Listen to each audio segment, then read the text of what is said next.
Welcome to episode 115 of the Quick Time Event Podcast. I am one of your hosts, Josh, and as always, I am joined by my partner in crime, John. That would be me. Quick Time Event is a chance for John and I to get together each and every week to talk about all of the nerdy things that we love. If you like what you hear, you can find us live on twitch.tv/CDRMagnus every Thursday at 8:30 p.m. Eastern Time, or on all of your favorite podcast services, including iTunes, Stitcher, Spotify, TuneIn, Google Podcasts, and more. I confirmed what I mentioned last week. Google Play, going away. Bye-bye, Google Play. See you later. Bye, everybody. Peace out. It's been nice. Google Play is going away. If you have music on Google Play, it is transitioning over to YouTube Music. If you want to continue using the Google ecosystem to listen to podcasts, you need to go and download the Google Podcasts app or whatever you do with that. I don't know if it's a download thing. I don't know if it's like you have to use it in the browser. I really have no idea. But Google Play is going bye-bye. Bye. Bye. See ya. Hate it. Yeah. Good news is that I don't know that we had anybody listening on Google, because I think that's part of the problem, is that nobody listens to podcasts on Google is the thing. It's true. I mean, I've been, and I think you have been, in the Apple device family for a long time, so that was never really even a thing I would consider. No, and I think that Spotify has almost overtaken Apple. I don't use Apple anymore. I use Spotify for my podcasts. Oh, that's fair. And Spotify has made a big deal about getting podcasts. They went out, and I think that like they basically signed an exclusive deal with like Joe Rogan and like some of the other bigger podcasters, like the big podcasters. Did they email you? No. They're like, hey, no, exclusive deal. No, that's why we're available on podcast services around the globe, around the internet, because they didn't offer us anything. If anybody wants to give us an exclusive, if anybody out there wants to give us an exclusive contract, hit me up. I'd listen to that proposal. I would not consider that selling out. I would consider it selling out if like they were like, hey, we want to buy we want your exclusive rights, and also we're changing everything. Like, you have to no more video games. You're talking about this now. Then sure. But if it's like, hey, you can only be available here, which is the very reasonably accessible thing, that's fine. Sure. There's a fine line. Absolutely. John, there's been so much that happened this week. We're going to talk about PlayStation. We're going to talk about Nintendo. We're going to talk about Xbox. We're going to talk about some stupid ass fucking rumors that were getting way too much credence. But before we get to any of that, what you been up to?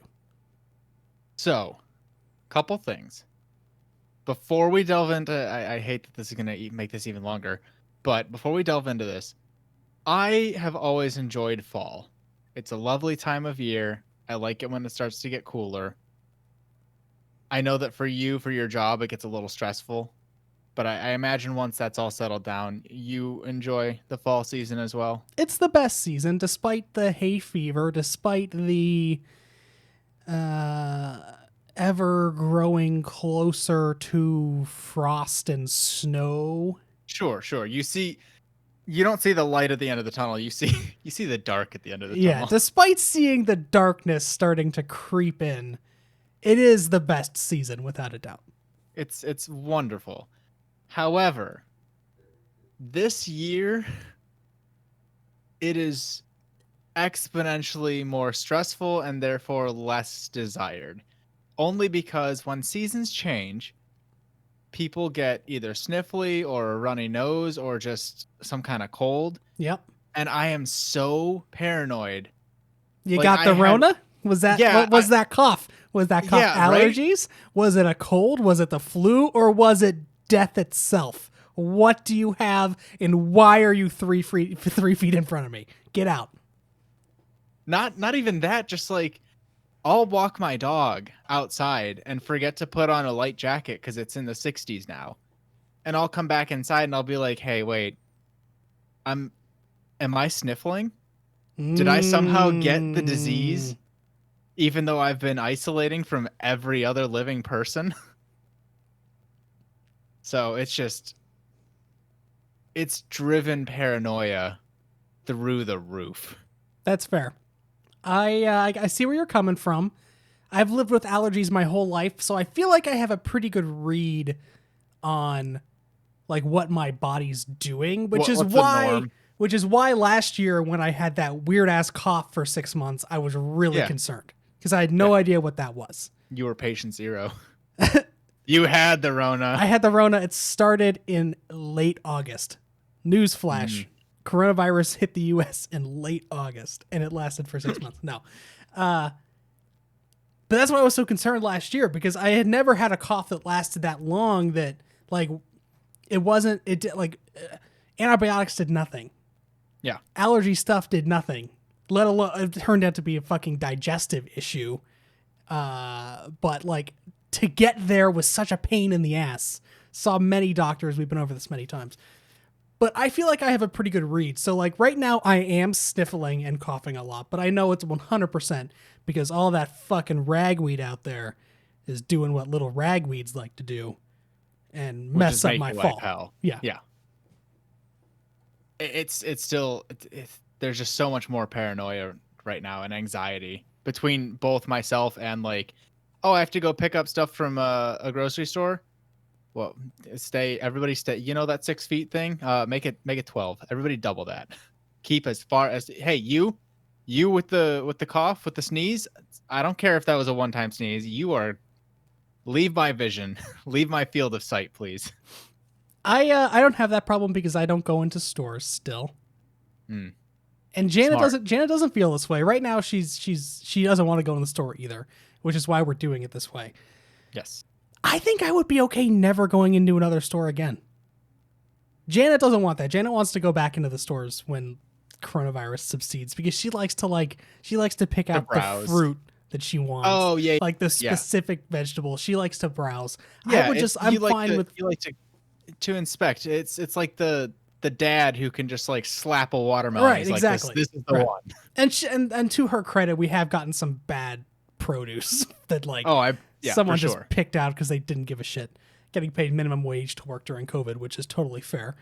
But I'm totally fine with just never going into a store again. It's great. I roll up to fucking Giant Eagle Market District. I text them that I'm there. They bring out my groceries and I'm out of there. It's like a 5-minute ordeal. That's it. I really like the concept of you texting Giant Eagle, like, hey, you up? You do text them. Well, I guess you send them I think it's a text. You do it through a website. Probably. You do it through It a makes website, sense. but yeah, right. But just something about that to me is really Hey. funny. Like you're going over to a friend's house. Yeah. Hey, I'm outside. Come on. Let's go. Come on, we're going, nerd. Yep. Ah, yeah. Love it. Love it, love it, love it. Anyways, as for what I have been up to, there's been a whole bunch of things. I guess the first thing would be over the weekend, you and I and some buddies played. It was just Mario Kart, right? Did we play anything else? We were gonna play Chicken We Horse. tried to, but the eShop wouldn't work or whatever. Yeah, the eShop had some issues over the weekend for some reason. And it continued into Sunday. Hmm. I think because so on Sunday I bought 2 games off the eShop, which I will get into in a moment. But one of them was, as per your research, a 600 megabyte game. And at one point it was saying it would take 12 hours to download. And I was like, time out. This game I've been told takes 3 hours to beat. How does it take 12 to download?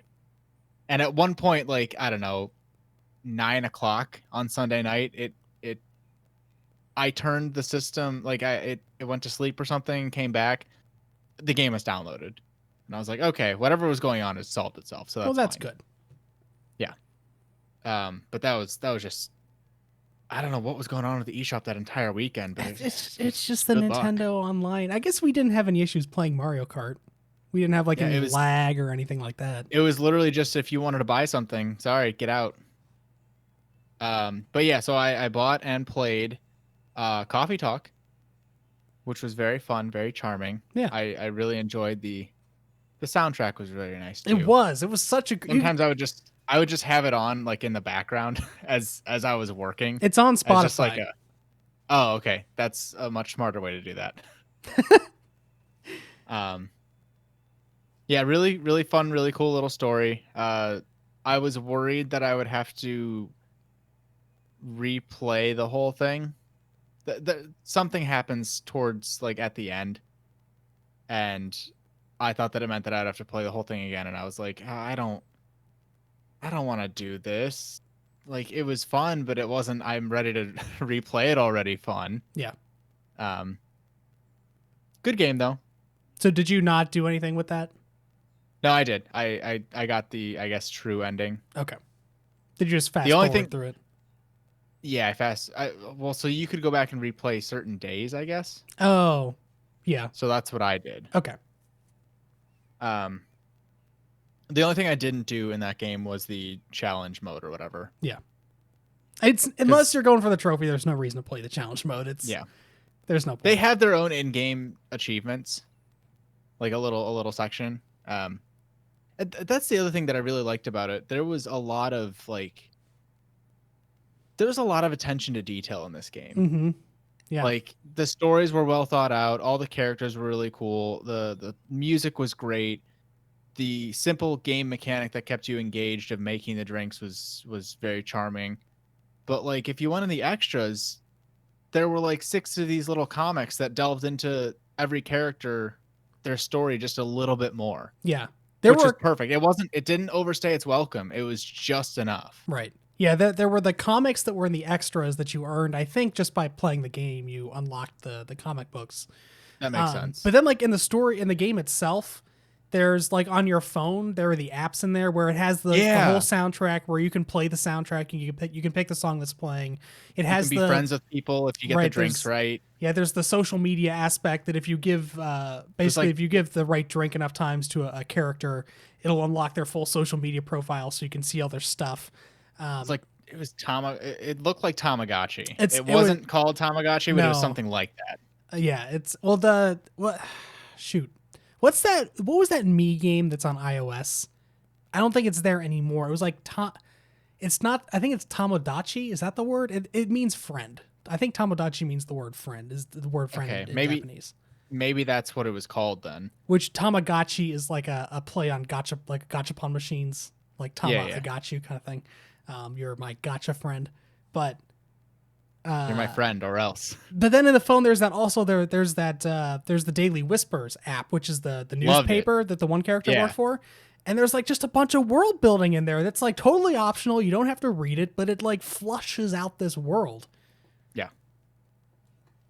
Was there more than just the like short fiction stories that your friend was writing? I don't think in the app, but then like every day you'd get the newspaper. Yeah, you'd get like the front page and you could see headlines and it was like, oh no, this is real life. Just change out one of these words. Yeah. Yep. Yeah, it was very, very fun. So would highly recommend that to basically anybody. I think I forget if I had finished it before or not, but I finished the Fate series on Limited Blade Works. So that was good. That was a trip. Would recommend it if you like. I don't even know what genre to really put it in. I don't know. It was fun. If you'll know if you're gonna like it after like one episode. After that though, I jumped into a perfect little spin-off from that show called Today's Menu for the Emiya Family. Listen.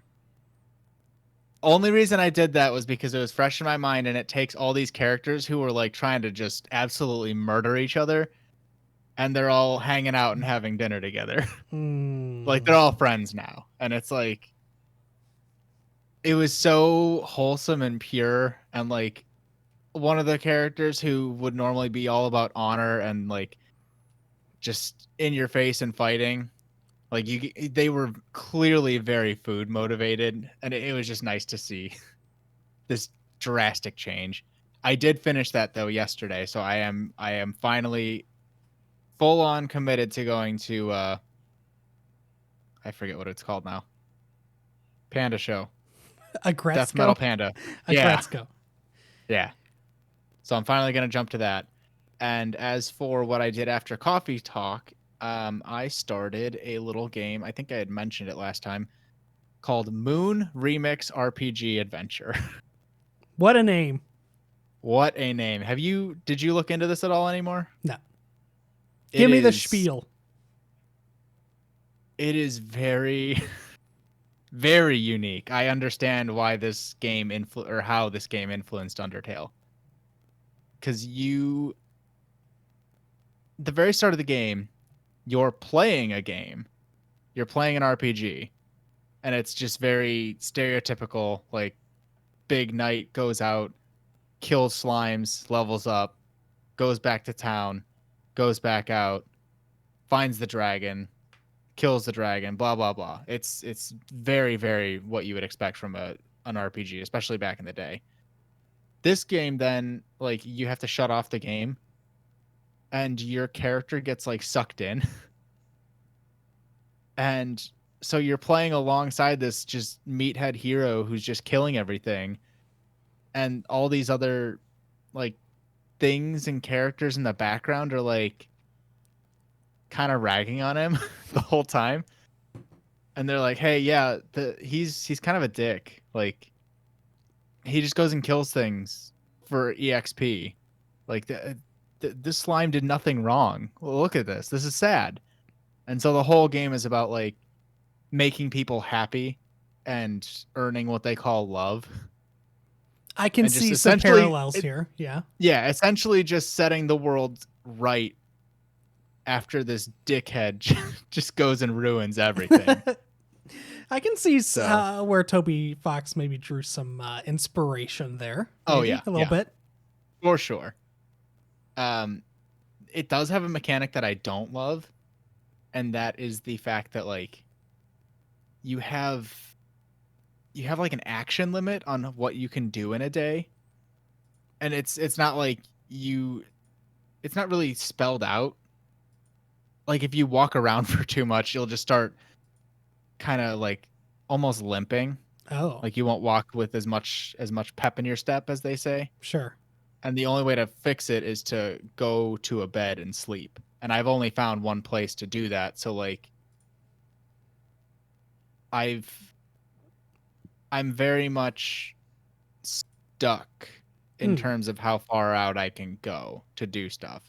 Like the more love you earn, the bigger your action meter can get, so that you can then venture out and do even more stuff and more stuff. And I imagine eventually I'll find another bed, but that's a mechanic that is getting kind of old pretty quick. I would, yeah, that makes sense. But yeah, that's what I've been up to. Just I don't know what I'm gonna do tomorrow whenever Mario comes out, because I want to keep playing this game, but like I also want to just dive straight into the nostalgia head first. How about you? What have you been up to? So I went hard into Spirit Fair to get through the rest of it. I don't know. The trophy guide I was following said 40 to 50 hours. It didn't feel like 40 to 50 hours.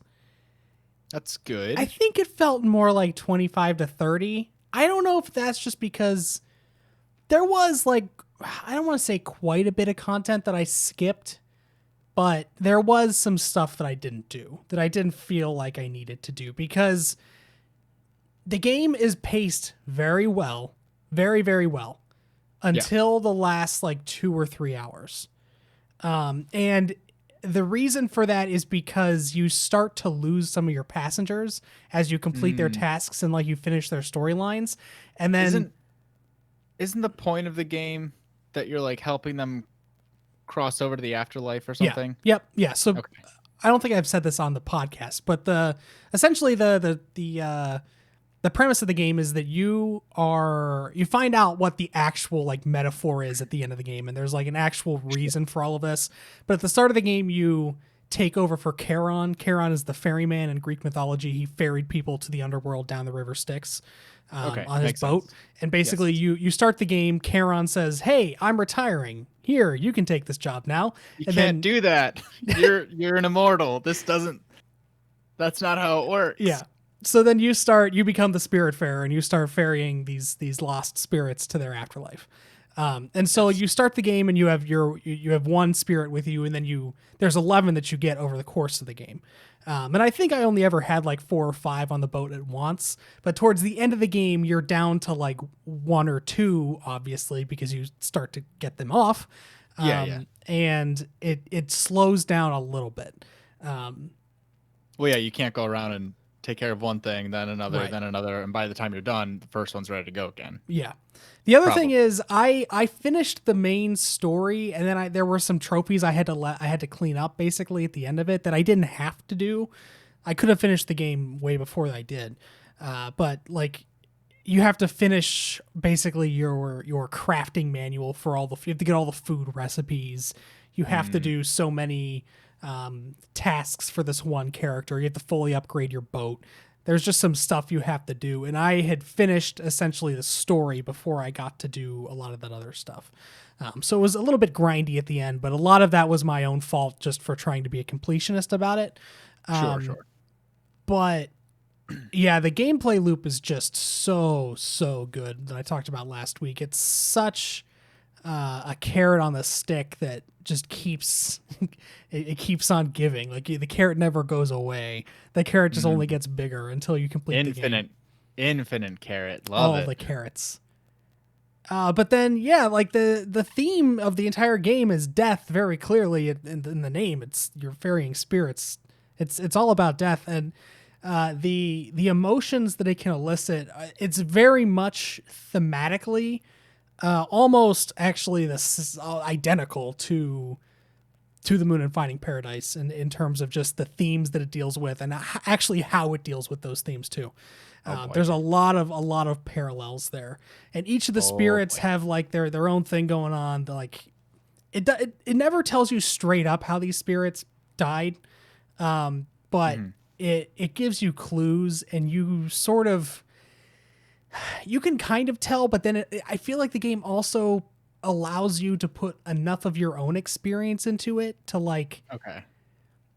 help you connect to these characters. Like everybody in the world has experienced death in some way, shape, or form, right? And so like you see people you knew, or you see even maybe not people you personally know that have gone through these situations, but people in media or other characters from other games, and you start to like make these connections, and it makes it a really personal experience because they somehow gave these characters like a really great arc without telling you exactly what the arc was, if that makes any sense at all. Yeah. It's really cool how they did that. But very, very tugs on all the heartstrings, full of melancholy. But it does the melancholy and does all the sadness with a smile on your face. Like your character always has this big goofy smile on your face. You have this cat that follows you around. Daffodil is the cat's name, and like it's such a charming little game that definitely is right up there for game of the year for me in terms of just how much love and care was put into it. It's a great experience. Highly recommend that game for anybody that likes indie games. Anybody that likes, what would you call a game like, even like Minecraft or Stardew Valley? Like, what would you call that kind of gameplay loop? I want to say if you really like monotonous tasks, but that's not what it is. There's something else there I don't know what that is. There's got to be a word for it, but I don't know it. If you like those kind of games, though, this is definitely something you really need to pick up at some point. I know that I'm gonna regret saying this at some point. But whenever you said that, like, you could there were clues and you could kind of figure out like how some of these animals passed away. In my head, I just saw like some animal with tire tracks over it, and it's like, huh. Oh, I wonder how you like just a deer. You're ferrying a deer over, and it clearly got hit by a car. I hope it's not like that, right? No, the spirit. I mean, the spirits are animal. They were people before they became animal spirits. Oh, okay. The spirits were people in their real life, and then as spirits, they are now animal spirits. Oh, I thought that they were just animals No. that died, and now they're animals. No, they all died Spirit. very, very real human deaths, which makes it, Okay. heavy. Yeah, no, this. We're not talking about Bambi getting shot by the hunter. You No. you just bumped it up from like maybe a 6 or 7 for like emotional just reactions to easily an 11. Sure. Yeah. So finished Spiritfarer, got the Platinum Trophy. One of my favorite games of the year that I've played so far.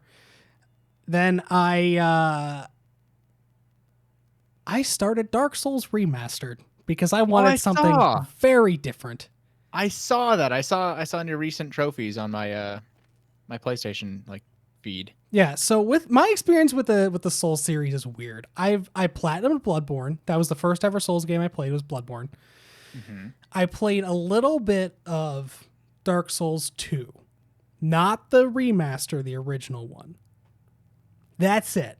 I don't think 2 had a remaster. Yeah, it did. Well, it had a complete edition. It was Dark Souls 2 and then their Dark Souls 2. It was Dark Souls 2 and then Dark Souls 2 Scholar of the First Sin. Right. And I've been told that 2 was like not bad, but like if you try to find just 2 these days, you can't find it. You can only find Scholar of the First Sin. Right. Because I think that it was did Dark Souls 2 come out on this generation, or was that a PS3 Xbox 360 game? I don't remember. Because that's what made me that's what led me to believe it was a remaster, was because I thought they released it on PS4 and Xbox One with the Scholar of the First Sin subtitle, because it was not I guess it wasn't a remaster because it was in 1080p before, but you know what I'm saying. It was a step up to the new generation. The new generation at the time, which was like 2015 or something. It released on PlayStation 3 and 360. Yeah, and so PC. So it's basically a remaster. March 11th, 2014. Yeah, it was hey, you're buying it for a new console, so we're just going to give you everything. Sure. So anyway, I played Dark Souls 2 for a little bit on the PS3 eons ago. I never owned it. I played it for probably 30 minutes.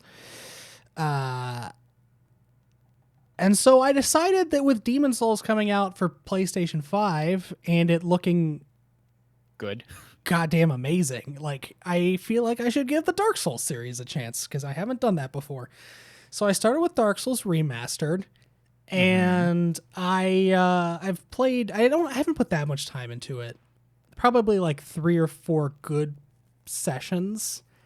Sure. I'm stuck in Blight Town right now. Everybody's favorite. I got to the bottom of Blight Town, and then I was confused as to where to go, so I wandered around the swamp. I don't have apparently there's like there's some sort of piece you have, or like some sort of, I don't know if it's an armor piece or just an item or something that lets you move through the gunk quicker, apparently. I don't have that. It's probably a ring. There's probably a ring that lets you do that. But I like rolled around the swamp for fucking like 2 hours yesterday, just collecting all the items. I found where I need to go. I found Quelaag's fucking doom hole that I need to go in and kill her. Mm-hmm. However, the sword I was using is very broken now. It hasn't broken completely yet, but I need to go and find a blacksmith, and I'm trying to figure out how to get out of Blight Town without backtracking all the way back the way I came, back up to the Firelink Shrine. I know there's another way you can go up. There's like that weird elevator wheel thing. Yes. And I think there's a way back to Firelink through there. I just can't find the path. There is. Okay, I need to go. I've played through the game probably 2.5 times now.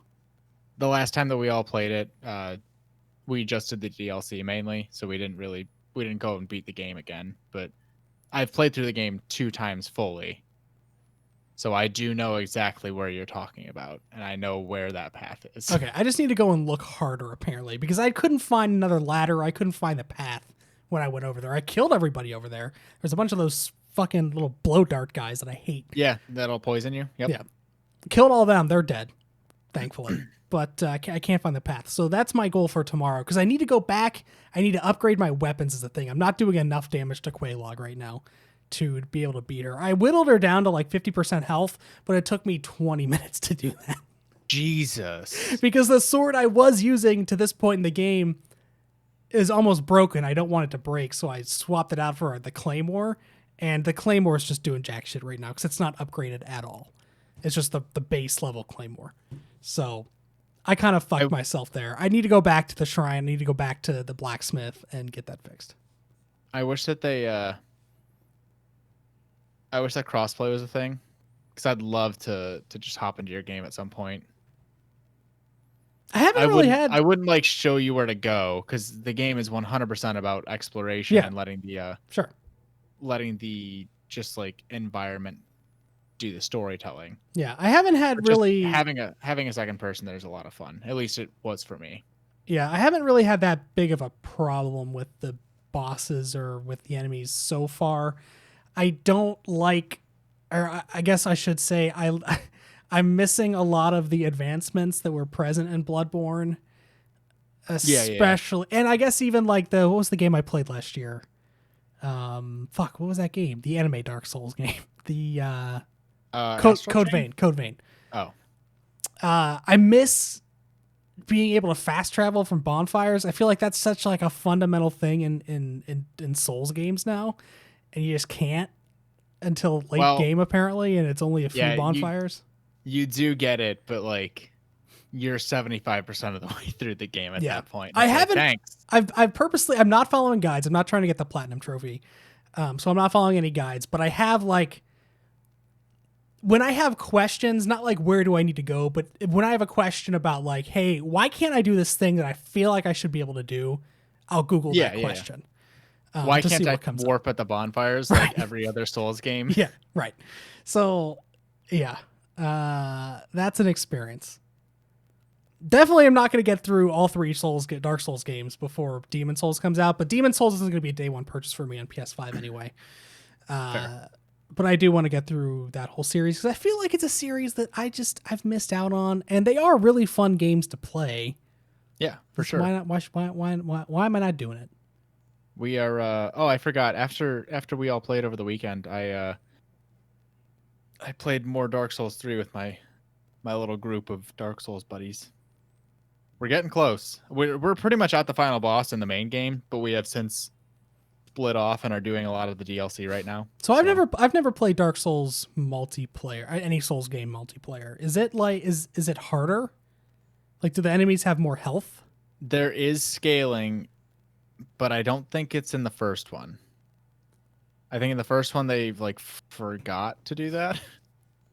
The second one is just easier in general, so I think there is scaling, but like you do a lot of damage, but like you take more damage, but also your health goes up way more. It just, whenever we did a run through of 2, it felt a lot easier than the others. Interesting. Because I've always heard that 3 they do scale. 3 it's like, oh, you have 3 people. Oh, your 2 friends died.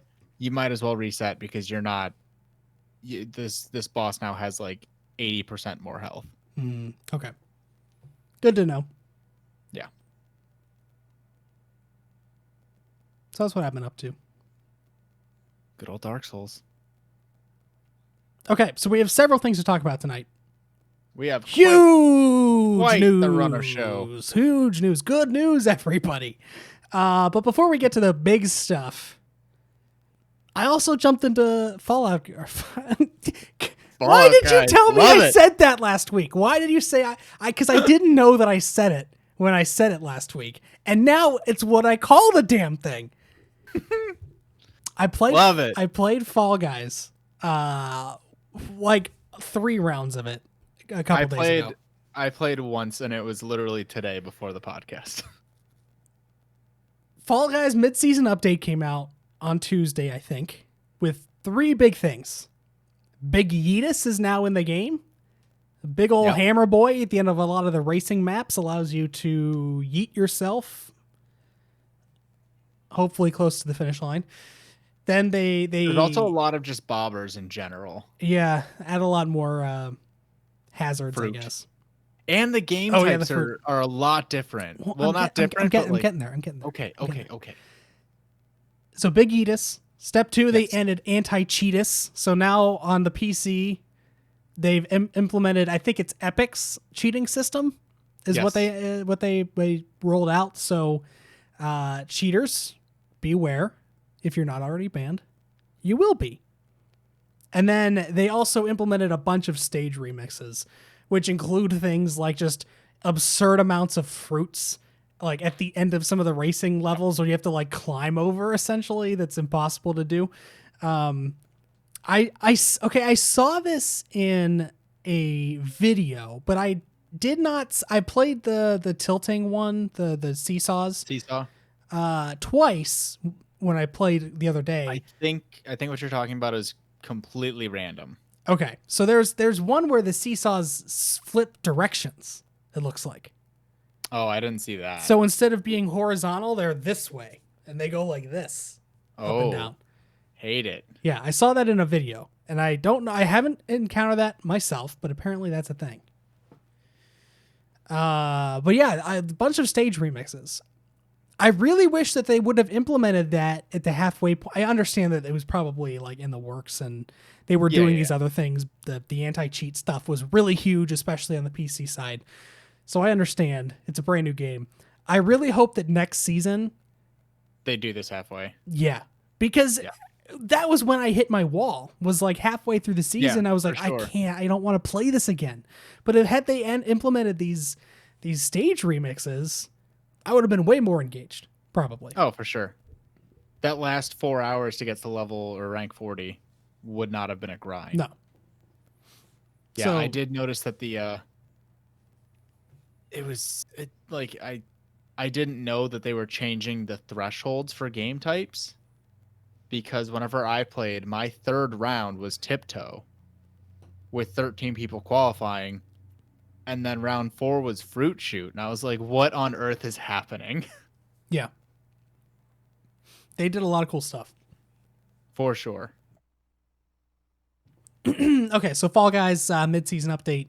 It's we're getting close to season 2, right? It's like I think it's October 5th? yeah, about 7th? Sometime early October. yeah, about 3 weeks probably. 2-3 weeks. Good stuff, Fall Guys. Makes sense. Good stuff. Keep it up. Okay. Now with that out of the way, it happened. Oh boy. PlayStation happened. PlayStation came in. They were like, okay, you know what? We gotta say something. Xbox put out their shit last week. We can't keep kicking this can down the road. It's time to show everybody our cards. They announced last Friday. I was hoping last Friday that we were going to get the information after we ended the podcast last week. I was theorizing that we would get information on Friday. We did not. However, we did get the notice that there was going to be a showcase, a brand new showcase this week on Wednesday. 40-minute showcase, which is a substantial thing. That's a full Nintendo Direct, essentially. Yeah. And so as soon as that dropped, everybody started to get hyped. It was like, okay, we're getting PlayStation's info, and it's 40 minutes long. What are they going to tell us in 40 minutes? That's a long time. It's a lot of stuff to fill. Just the same thing on repeat. So here is what they gave us. Kicked it off with Final Fantasy 16. Not only was it Final Fantasy 16, but it's a Final Fantasy 16 that is exclusive to the PlayStation platform. Something that has not been a thing now for many, many years. Yeah, it's been a while. So Sony's revving up their partnership with the Square Enix again. Looks really interesting. I could not give a shit about Final Fantasy when Final Fantasy 15 came out, but then, as I've said many times this year, I played Final Fantasy 7 on a whim earlier this year, and all of a sudden, all of this looks kind of cool. As somebody who never really got into Final Fantasy and still has not, it didn't really do much for me personally, but that's because I'm zero investment. So Yeah.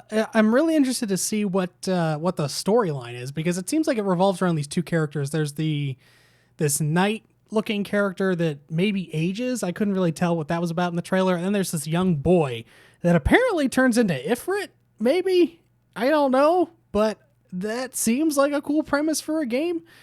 And I don't know. I was digging they went full on medieval for it, I guess. Like they didn't try and combine anime with that medieval kind of era like they've done with previous games, or what other series like to do, where it's just like basically a medieval setting but everything's anime. They like went full medieval with it, where like they all have British accents, and it seems like it's more of a traditional contemporary, like a traditional medieval setting, I guess. yeah. But yeah, as someone that was not interested in Final Fantasy 15 at all, have not really been interested in Final Fantasy games since Final Fantasy 10 back on the PS2, this caught my attention. I think Final Fantasy is in a good place with Final Fantasy 7 Remake coming out, and with it doing very well, with it scoring very well. I think that maybe we're poised for a little bit of a comeback for Final Fantasy, because I feel like that has taken a backseat now to a lot of other RPGs, JRPGs. Yeah, for sure. Like Final Fantasy used to be the bread and butter, and like Dragon Quest, I feel like is taken over it in Japan. And then in the West, we have things like, obviously, like the Persona, the Shin Megami Tensei games, but more so than that, like the Tales games, like Tales of Berseria, Tales of whatever the Tales series seems to be bigger than Final Fantasy right now. Disgaea, Xenoblade, like all of these JRPGs, even like Kingdom Hearts. I feel like Kingdom Hearts has a bigger foothold than the traditional mainline Final Fantasy series does right now. But I feel like maybe with Final Fantasy VII Remake coming out, maybe that's time to Square sees an opportunity to bring the series back into prominence. Yeah, jump on it. So that was very, very interesting. Again, having it be exclusive on PlayStation is a huge get for them. And it takes them back to their roots, back on the PS1. Yeah. Then they showed off Spider-Man Miles Morales. First time we got real gameplay for Spider-Man. Holy shit, dude. I am so excited for Miles Morales. You like that Spidey man. It's not just Spider-Man. It's like just the amount of effort they put into this. It could have very easily just been a reskin and say, okay, we're going to take the abilities that they had in the abilities that we had in the original Marvel Spider-Man from 2018, and we'll just tweak them a little bit to make Miles feel more like Miles from the comics. Yeah. But that's not all they did. Like, first of all, the biggest thing that stood out was the music. I think that one of the like lesser thought about parts of Marvel Spider-Man was how good that soundtrack was, because it was a dynamic soundtrack that adjusted itself depending on what you were doing. So like if you were just walking down the street of New York, there wouldn't really be any music happening, maybe a little bit like a very, very low background kind of song, but it would be the sounds of New York. Like you're listening to cars, you're listening to people talking, you're listening to dogs barking or whatever the hell. They would you're gonna get mad at me for phrasing it this way, but they essentially did what the Untitled Goose Game did, right? Yeah. Yeah. Yes, exactly. 100%. Yeah. Then you throw out your web, you start swinging, and the music swells, and you feel like you're in an MCU movie. Like it's so good the way that they made that sound design. You just stole the glasses from the kid. 100%. As a bad goose. Yep. In Miles Morales, from what we saw, it's the same thing, but, and this isn't going to do anything for you because you still haven't seen this movie, I'm guessing, but they did Spider-Verse. Correct. They did Spider-Verse. It's like, it's the trap music. It's so fucking good. Like listening to that trailer and watching the fight scene that happened on the bridge and hearing that trap music come in, and just like the beat that was happening, like the beats that were happening as you were beating down these enemies, it's just so cool. I haven't felt like this excited for a game in a long time just because of how cool the game looks. It looks like they nailed it. I'm so excited for Spider-Man. That's gonna Ought to be be good. that's launch day. That's launch Day day one. game, day one. Super excited. I think this next one was the like. No, I guess it wasn't. This did nothing for me Really? personally. Well, I mean, there's I think a it's just lot of because- layers to this. There's a lot of yeah. layers to the game. I think it's because of just everything that's been going Sure. on with the series, and it's not the series' fault. It's the creator's fault. Correct. So WB finally unveiled Hogwarts Legacy, which is an RPG game. It's a single player, open world RPG game set in the 1800s. You are a student at Hogwarts in the 1800s. It made me realize that, like, for any game that's using magic, it doesn't matter what year it is. You have a castle, you have magic. You don't need to have an iPhone. Like, you're good. I think that you could have it be in the 1800s or in 2400 or something. And it would still just be a big castle with witches and wizards doing magic. Like, they're not going to get cyber techie on you. Yeah, It's magic. true. I don't know what the story is. No one knows what the story is yet. So maybe there's a reason Sure. for that. Anyway, 2021 is the release date. This is a game that's been long rumored, like rumored forever. At least 5 years we've heard little whispers about this game. And I don't what studio is developing it. Let me look at that real quick. WB. I just remember WB. Shoot, I think it's Portkey Games. Yes, it is. Yeah, so it's a studio that apparently they created Just for this. Yeah, so Portkey Games put out a statement today that J.K. Rowling is in no way tied to this project. She has had no creative input into the project. She's not tied to it at all, aside from the fact that she's going to be lining her pocketbooks with some of the funds that come in for the game by way of royalties. Yeah. What a dark turn your career has to take if you create this beloved entire universe and all of a sudden something new comes out and all of your fans or the fans of your universe are like, hey, can the person who made this not be involved in any way, shape, or form? Yeah. Please. And I get why this is a contentious. This is going to be a contentious game. It just is to a lot of people, and it's a very multi-layered issue with just capitalism and like I don't know. I don't like to be the person that like plays both sides, but I do clearly see both sides of this issue. Where on the one side, J.K. Rowling's a fucking terrible person. Yeah. On the happened? other, Wasn't she like? Was she always like this? I don't think so. I think Twitter happened. I think she discovered Twitter and was like, okay, I can now become a lizard person. I've attained my money. I now have this platform, even though I already had this other platform that I made billions of dollars off of. I don't want that platform anymore. I want this really easy one that's accessible to me 24 hours a day.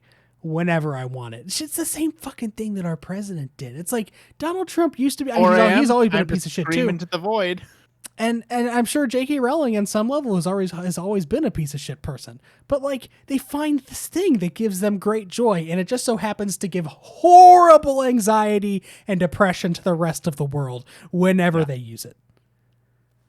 So like I remember whenever it was like, hey, J.K. Rowling, she like was on the verge of being homeless, like went to a coffee shop with, I don't know, a typewriter or something. like from rags to riches. Good for you. Right, single mom story, all that stuff. Yeah. And now it's like, what? I originally I was like, hey, a good thing happened to a good person. And now it's like maybe we were wrong the whole time. Yeah, so on the one hand, you have that to deal with, just like how you feel about inadvertently giving your money to a person who probably doesn't deserve it. And J.K. Yes. Rowling definitely doesn't deserve it. But on the other hand, you do have this studio in Portkey Games that is in no way affiliated with J.K. Rowling, who is a studio of at least a couple hundred people, if it's a AAA game that's made by WB. Let's say at least 100. Shitty people. They probably aren't shitty people, and they put For the majority. the last blanket. They put the last 5 years of their life into this game that they made, and like, if you don't support it, the consequences are going to affect them. It's not going to affect JK. She has all the money already. Yep. It's going to affect those 200 people over there that get laid off because their game didn't sell. So it's this very divisive issue. Like, it's going to be this way until the game releases. We're going to be talking about this game this way. This is only and the after. beginning. Yeah. Oh yeah. This is only the beginning. But I mean, like, it looks like everything that I would want a game set in the Harry Potter universe to look like in the year 2020. Like, it doesn't look like the old Harry Potter games on the PS1 and GameCube. Like, it's its own story. It looks like they've put a lot of love, TLC into the world. They're doing the property justice, even if the creator of the property isn't doing the property justice. This is going to be a very contentious thing, and no one, I don't think that anybody's wrong, unless you're supporting the game because you like J.K. Rowling. Then you're wrong. Then you are 100% wrong. But like, if you buy this game because you like Harry Potter, if you buy this game because you want to support these developers and you think this is a good property, I don't think there's anything inherently wrong with that. There are definitely things that are problematic about it, and that's a whole other discussion about just like anything that you do in society right now, anything that you go out and do is probably has some shady things behind it. Like, you going to the gas station, I filled up my car today. Where do you think that money came from? Where do you think that fucking oil came from? Yep. It's just like, this is the entire plot of The Good Place. It's just like The Good Place. Yeah, it's The Good Place, but it's real life. Right. Which it always has been. Right. So I don't know what the answer is. I don't know that I'm going to buy the game. I don't know enough about it yet. I'm going to kind of wait and see because I'm sure she's going to fucking tweet about this thing at some point. Without a doubt. And maybe her stance about it is what's eventually going to influence my decision. I don't know. I can't say whether I'm going to buy the game or not yet. But it's going to be very interesting to see what happens with this thing until it comes out following this story. Yeah, it's going to be interesting to watch it all unfold. Then they showed off Call of Duty Cold War. Man, that game. What happened to Call of Duty? Like, I don't know. Call of Duty used to be like a really it used to be a really grounded game about warfare, and it even tackled like some ideas that were moderately controversial, like, should America be in wars kind of thing. Like, it used to be sort of anti-war, maybe like anti-war messages almost. Yeah. The trailer that they showed for this was over the top, like to the point of like where Fast and the Furious is now. Like, Fast and the Furious used to be about racing cars, and now it's about going to space. Yep. Call of Duty has like jumped the shark in that way now. Where This was, if I remember right, the trailer where while in a real car, they put out a remote control car that then went faster than all of the real cars. In 1980. Yeah. And then blew up a C-130 with it. I think it had its own little rocket that it launched at one point. Yeah, I think so. Yeah, it was ridiculous. I was more upset with the speed. I was like, how you threw this out from a real car where the wheels of the real car are 4 times the size of this tiny car. How is this happening? Yeah, it looks fucking insane. It looks fun, but it also looks ridiculous. Yeah. Which is, if that's where Call of Duty's at right now, then good for them. If you found your niche, if you're like, if it's selling, great. Good on you. Moving on to Resident Evil Village. Spooky game I'm never going to play. Same here. I saw it and I was like, ooh, that's too scary for me. Yeah, looks spooky, looks eerie. Not for me. Bye. You can keep that. Showed yet another Deathloop trailer. Just made me more hyped for Deathloop. Really, Yeah, I feel like I never really looked that deeply into this game. It looks fun. yeah. That was me 2 or 3 E3s ago when they first showed it off. It looked like more. What's the game that Arcane did before Deathloop? That's well regarded, and it's just slipping my mind right now. Not Dishonored. Is it? Is that the stealthy game where you have magic and stuff? Yeah, and then there's like the rats, and if you kill too many rats or something, or if you kill too many people, there's more rats, which make it tougher I to think beat. so. It looked like Dishonored basically with guns, and at that point, it just wasn't capturing my attention. But then everything I've seen from it this year, it just looks really interesting. Like the music and the character not the character, I guess the character design, and then also especially the way it seems like the two main characters, at least I think there are two main characters, like the way that they have like told their story. Yeah. It seems like there's a lot of style there. It looks like there's style and substance. For sure. And whenever there's a game that mixes style and it has substance behind it, I'm usually all for it. You love to see it. Clap, clap, clap. Next up was Devil May Cry 5 Special Edition. I've never been a DMC guy. Same here. Talk about over the top. Yeah. Yet another huge over the top Japanese style game.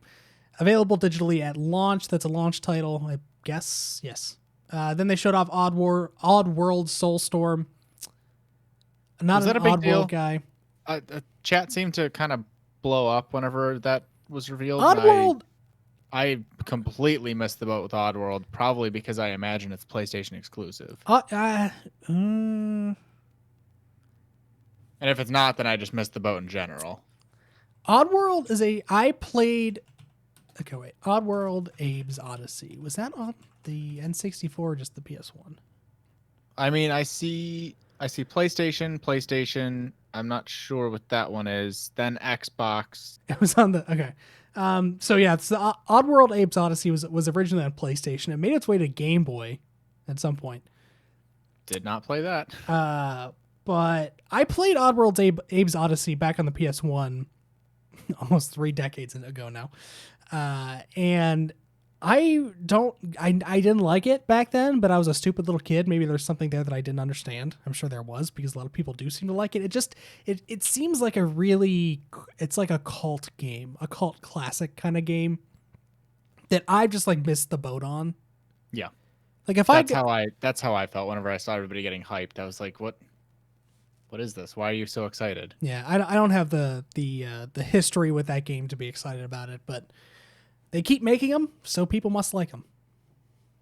Fair enough. New Five Nights at Freddy's. No thanks. Five Nights at Freddy's Security Breach. I didn't know that they were still making Five Guys, Five Nights at Freddy's. I'm good. I didn't know they were still making those games, but good on them. Too spooky.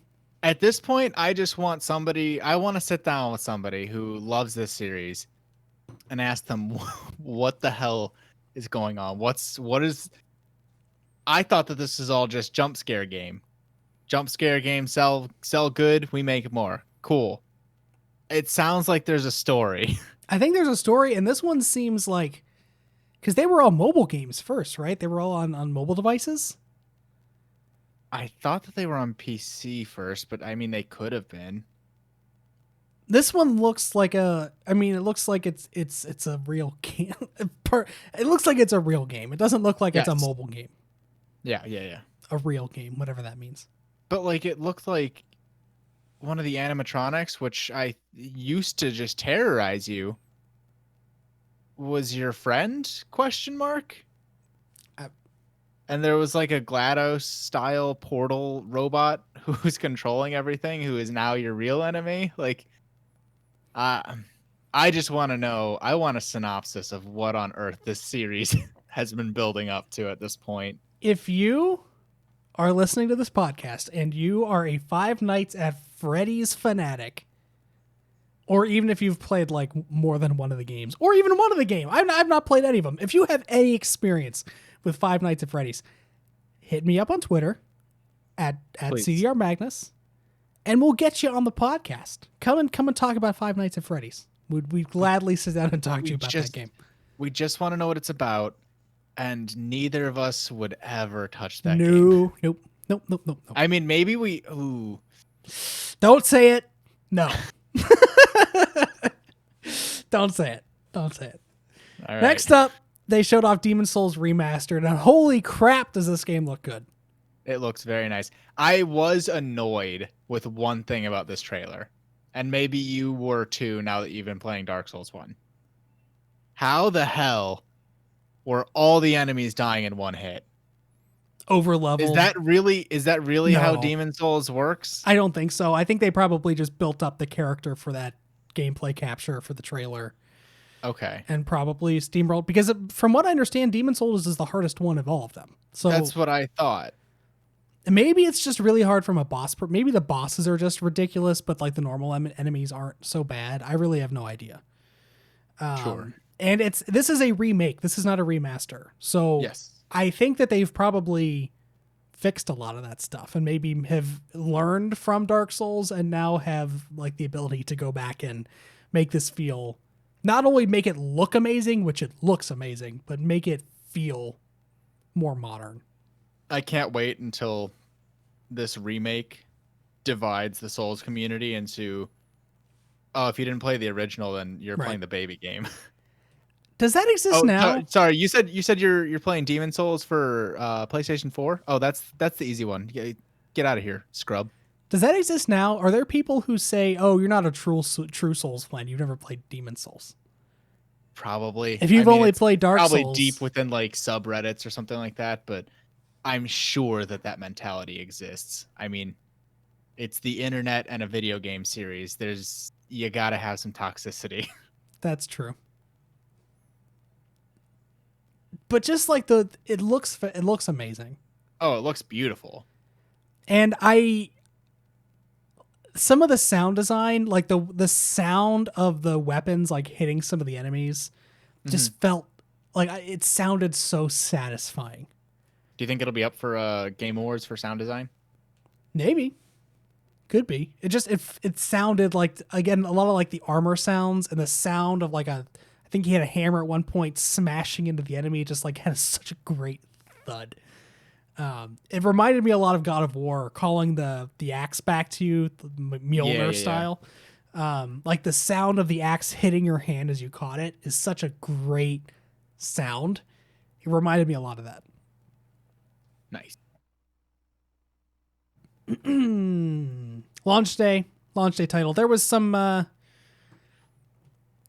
we'll talk about this at the end when we get through all this other stuff, but there was some weird stuff that happened with the splash page at the end of the trailer that kind of made it ambiguous as to what this game was coming out on and when it was coming out, but it is confirmed as a launch day exclusive for the PlayStation 5. Yes.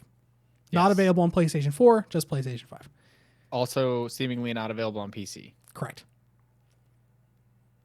Threw Fortnite in there because apparently Fortnite has to be in everything still. Why? At this point, I thought that it was just assumed that Fortnite is going to continue being on whatever is able to run games. But now they can ray trace it, John. Now there's Fortnite with ray traced graphics. I'm still never going to play it again. After Fortnite, they showed off probably one of the bigger surprises of the little showcase they had, which was the PlayStation Plus collection, which is a catalog of free games you get by subscribing to the PlayStation Plus service. This was from my point of view, as somebody who only, in the grand scheme of things, recently got access to a PlayStation, this was probably the biggest thing of the show for me. Interesting. That's actually really cool to hear, because I have listened to a lot of podcasts over the last 24 hours saying like, I don't really know who this is for. Like, if you're buying a PlayStation 5, at least on launch day, 9 times out of 10 you've played almost all of these games already. But to hear from somebody that has been in the Xbox ecosystem for a long time say that this is probably the thing that sold that, or not sold you on buying one, but the thing that stood out to you the most. If I did not have a PlayStation 4 currently, and I was deciding which next gen console I wanted to get, this probably would have convinced me. I mean, I for all intents and purposes could get both, but if I had to choose, this would be a huge selling point for getting the PlayStation 5 instead. Right. So the PlayStation Plus collection is not Game Pass. It's not built to be Game Pass. But it is a collection of the biggest games that have come out on the PlayStation 4, and it was confirmed today. Sony actually confirmed today that they are going to expand that service, expand the number of games on that service as time goes on. And I think this is just it's all of the games that you would probably want, especially from the first party and even from some third party, like Persona 5's in there, Monster Hunter World's in there. It's every game that would make somebody consider buying a PlayStation. This, I guess, technically last generation. Yeah. I don't know. We're like between at this point. But you're getting all of that day one just with PlayStation Plus. So you're getting Uncharted. You're getting Uncharted. You're getting The Last of Us remastered. You're going to get Last of Us 2 eventually, I'm sure. You're getting Horizon, or I don't know if Horizon Zero Dawn's in there, but you're getting Days Gone was definitely in there. I'm thinking God of War was in there. God of War. If God of War's in there, I'm sure Horizon was in there too. You're getting Detroit Become Human. You're getting I think it was like a list of 15 games right off the bat. 15 huge games. That's the thing, is they were all huge games. They were the generation defining games for PlayStation. Yeah. And it's not a comparable service to Game Pass because you're not getting new games up front on day one with it. But when you compare Game Pass, what it is right now, what Game Pass is right now, not what the promise of Game Pass is in the future with Halo Infinite coming day one, with with Gears of War and Fable and all that coming to it day one. But right now, you compare these 15, 9, and 8 to 10 out of 10 games that PlayStation is offering, or the Sea of Sevens that Xbox is offering. This is a really intriguing and what's the word? I don't know. Whatever. It's a really cool service, especially that they're giving it to you at no extra cost. Yeah, that's the thing. It's not their version of Game Pass. They have their version of Game Pass. It's their version of, hey, you're getting online service. Here, have these 15 games for free. Yeah. No additional charge. You were gonna get this online service anyways, so that you could play with all your friends. Here, have these 15 games. And if you are switching from Xbox to, let's say that you are switching from Xbox to PlayStation this generation, it gives you the back catalog, basically. Yeah. Like, here's the back catalog. Here's everything you missed last generation. Here you go. That's why I would have probably, if I had to choose between the two, and I had to buy one of them, like if I couldn't just say, oh, I'm good with my PC for a little while, I probably at this point would go PlayStation 5 over Xbox, even after being on the Xbox ecosystem for so long, just because, cool, I can play these like 15 games that I've heard and seen so much about and wanted to experience for so long now for free, basically. Yeah. Especially when you can consider that you can get PlayStation Plus for $30 or $40, like on Black Friday. Yeah. That is a ridiculous savings. $30 to play, because I mean, even with the current prices, even with the Black Friday prices of these games, like the lowest I've ever seen all these titles is $10. So it's at least $150. That's $150 minimum. Right. And that's when they're on sale. Like when you factor in MSRP or whatever that is right now, you're talking probably like $400, $500, I would guess. At least, yeah. At the very minimum, $300. If they're all on like some kind of PlayStation hits kind of $20. That's fair. And then again with PlayStation Plus isn't going anywhere. They're still giving you usually two games a month. 2 games a month and all the online services that you need to play those games online. Yep. So I think that's a really great thing that they did. It's not, going to be huge for probably 60 is. It's not going to be huge for very many of the PlayStation diehards like me, but No. This wasn't. I don't think this was meant for you. This was meant to. This was meant to pull everybody who doesn't have a PlayStation onto this ecosystem. But I would bet that almost everybody that has PlayStation, that even diehards like me, there's at least one thing on here, unless you're in games media and you play games for a living, that you are probably going to get and try out. For me, it's Days Gone. I skipped Days Gone last year because I was stuck in Persona land. And I thought about playing Days Gone over the summer, and I just never did because it's like, well, this is the one exclusive that I'm like, okay, missing. But now I get it for free, so why not play it? Nice. For a lot of people out there, podcast listeners, that game for you should be Persona 5. Thank you. Go play that.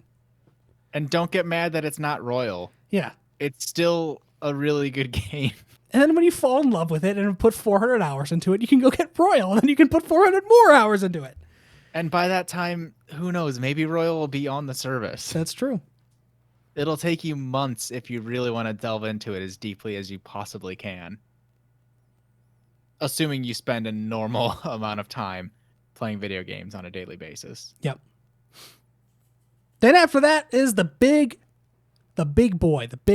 news drop. It's what we've been waiting for. They finally unleashed the price. Do you remember what were our estimates? I can't remember. I nailed it. I said $4.99 for the disc and $3.99 for the discless. I thought you said $3. I thought you thought it was going to be a $50 difference. No, I said what I think is going to happen is $4.99 for the disc and $3.99 for the discless. What I hope happens, what I was hoping for, was $3.99 for the disc version and $3.49 for the discless. So what I thought was going to happen happened. What I hoped happened didn't happen. But this is still fine, I think. I think you said I don't know if you gave an actual prediction, but I think you said I hope doesn't happen is $5.99 and $3.99. I think that's what my prediction was. I was worried about it because history has a nasty way of repeating itself, and I was worried that they were going to go the PlayStation 3 route and just overcharge. Also, I looked back. Last week I incorrectly said the PlayStation 3 was $5.99. It was not. It was $6.99. There we go. $699 for the PlayStation 3. But I digress. $700. You need that. They literally came out in E3 and said they joked about it. It was in a joking tone, but they still said you're gonna need a second job to be able to afford this. Fuck off. Fuck off, PS3 era PlayStation.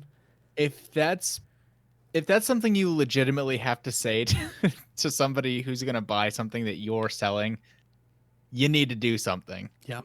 That is not something you should ever openly admit. Anyway, $4.99 and $3.99. November 12th is the launch date. Pre-orders broke out last night, and they were continuing through today. I think that some pre-orders come out tomorrow as well. Pre-order madness right now. It is hellscape out there. Day one edition or something, right? I don't think so. Unless it's a secret little thing that's somewhere. It's not like there's a... it's on a chip on the inside. You got to take it apart. Probably. Yeah, it's not like labeled that way when you pre-order it or anything. That sucks. But yeah, I got mine. I pre-ordered mine last night at like 11:49 because I was looking on my phone, refreshing Twitter, hoping that something was going to happen before I fell asleep. And then Wario64 comes through. And I refreshed the page. Wario tweeted, "Hey, Amazon links are up. Here they are." Got in there, got it, got out, went to bed. Perfect. Chef's kiss. I know a lot of people have not had that experience, and there's a lot of frustration right now because of the way the pre-order situation happened. It's especially unfortunate because at Summer Game Fest a couple months ago now, one of Jeff Keighley's Summer Game Fest days, he had, I think it was Jim Ryan on, and they showed off the DualSense controller in Jeff Keighley's thing, and then Jeff Keighley asked him about pre-order prices or pre-order timeframes, and Jim Ryan said, we're going to give you plenty of time. Don't worry about pre-orders. We'll give you plenty of time. We'll give you notice before it happens. To be fair, they did yesterday say, pre-orders are going to go live tomorrow. It's just that after he said that, Walmart then took it upon themselves to say, "Here it is," and then everybody else just fucking went Give after us your money. them. We'll get it for you. Don't worry. And now it's apocalypse out there. It's a free for all. There was no order to it. It is all chaos. I'm very sorry if you're having issues getting your pre-order. I do want to say that it's going to be okay though. It will be. It'll be okay if you don't get your PS5 day one. I'm sure there's going to be several more pre-order rounds going out over the next couple of weeks. Oh yeah, without a doubt. But yeah, this whole thing has just been a giant cluster because Walmart just broke street date, essentially, which is really sad. Not unexpected though. No. Then, to close out the show, they gave out a good Metroid Prime 4 style teaser trailer. Yeah, they didn't really. A little bit more, I think. A little bit more than Metroid Prime 4. There was at least some animation behind it. Kratos gave a little speech in there. There was voice acting in general. Yeah, right. And it was labeled as a 2021 game, which is insane to me. I guess they've had plenty of time to work on it. Yeah, it's it came out in 2018, so it'll have been 3 years, which is a pretty normal AAA time frame. Yeah. I'm guessing they had a lot of the assets already built. They don't have to reinvent the wheel like they did with the last one. So again, a lot of it makes sense. It's just crazy to me that like all of the sequels that we knew about, like when you think about the PlayStation first party, all of the sequels that we thought were going to be coming in the first couple of years of PlayStation 5 are coming out in the first year. Like we're getting Horizon Zero Dawn 2, we're getting God of War 2. Those are the two big ones. I assume Sucker Punch is probably working on Ghost of Tsushima 2 now. Or yeah, but they just came out with that. Came out literally. And besides that, we have no idea what the rest of the first party is working on. And that is extremely exciting. That like we know what the first year is, and that's all the stuff that we figured was coming anyway. Yeah. Ratchet and Clank's in there too. Spider-Man's in there. Like, this is crazy that this is the first year. So. Gonna be good. I thought that was a tremendous press conference, especially like the first, like especially with coming out with Final Fantasy, then leading into that amazing Spider-Man trailer, showing off the long rumored Hogwarts Legacy. Like the first 15 to 20 minutes of this game very much harkened back to the 2016 E3 press conference where they showed off their like Last of Us 2, God of War, Horizon Zero Dawn, Detroit Become Human, Spider-Man. Like it was like over the top game, but after the over the top game, huge announcement. And I thought that they did a really good job of pacing overall. Like there really weren't that many down points. I thought there were a few with like Fortnite and like Oddworld and that, but like for the most part, a lot of these were big games. Yeah, big deals. However, there was some weird ass thing that happened with the showcase that it just is totally baffling. Where all of their I missed these last 2 points. All of the ending title cards like were wrong, or they just didn't. There were also instances where they didn't give us information that they should have given us, like. They told us that pre-orders were going to be available. You know what? Actually, now that I think about it, I don't think that they told us that pre-orders were going to be available during the press conference. I think that came out after the fact. They said the pre-orders were going to drop tomorrow. So that like the pre-order date wasn't in there. There were a bunch of games that were like Final Fantasy 16 had a remark at the bottom that said plays first on PlayStation, but then PlayStation and Square Enix came out later and said, no, this is only launching on PlayStation 5. It's not, or this is an exclusive game for PlayStation 5. It's not coming to PC. The same thing happened with Demon's Souls, where it said this game is a console exclusive. It's coming to PC at some point. It's not coming to PC. It's not going to other consoles. They confirmed after the fact that it's not. It's just like there was some weird, like, a lot of cleanup. Yeah. And they, I think to their credit, they came out and said that it was human error that these things got leaked in here. Not leaked. They got put in here in error. But like, or maybe they did get leaked and they just didn't want people to know. I guess that could be a thing too. In like 6 months, or like maybe 6 months after the console launches, they're like, hey, these things that we said are exclusive, you can get them on PC now. That's fine. We've made our numbers. There were just some weird omissions, basically, that are pretty baffling when you think about it. Yeah, a little bit. They left out two of the big two of the other first party games that are going to be launch titles are Sackboy's Big Adventure and Astro's Playroom. Astro's Playroom, I think, is just a game that launches with the PlayStation 5, like you get it with the PlayStation 5. Yeah, you had mentioned essentially previously. It's like a bunch of tech demos, basically. I think. I don't know that for sure, I guess. But Sackboy's Big Adventure is a true, like, single player mascot platformer game that's like a full $70 title. Hate it. You hate to see that $70 title. Yeah, that's the other thing that leaked in the night. Yeah, that it was a leak, I guess. Just something that they dropped in there that they didn't really expand on.